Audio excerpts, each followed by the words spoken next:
there are a couple of questions around sort of exams and sort of passing exams and licensure.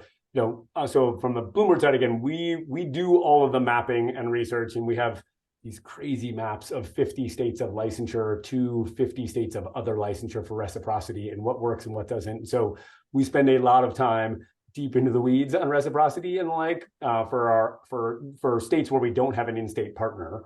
And obviously where we do have an in-state partner, that's relatively easy. And so we spend a lot of time making sure we can meet the licensing requirements. We're just starting to have our first set of graduates, right? Apprenticeship is brand new in the last 2 years alone. And so there is a bunch of questions around praxis prep and the like, and making sure that we can get folks through their content exams. And so we spend, our chief content officer was the former assistant soup for all of academics and content for the state of Louisiana.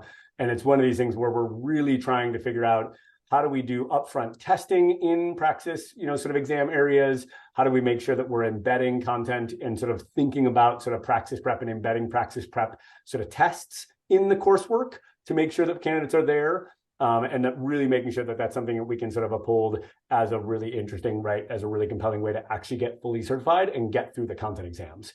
I think we're starting to already get, and so this will be a lead into the, what's next on the future.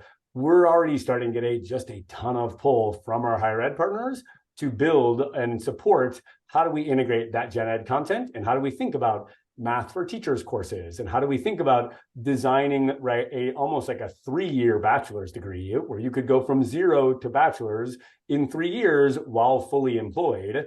And you spend your summers getting a lot of your gen eds done, and you're working during the year, working on your parapro, courses that stack into your associates, and then working on your apprenticeship program. And so it's just a really interesting, exciting time to see how we can start to reshape that sort of process.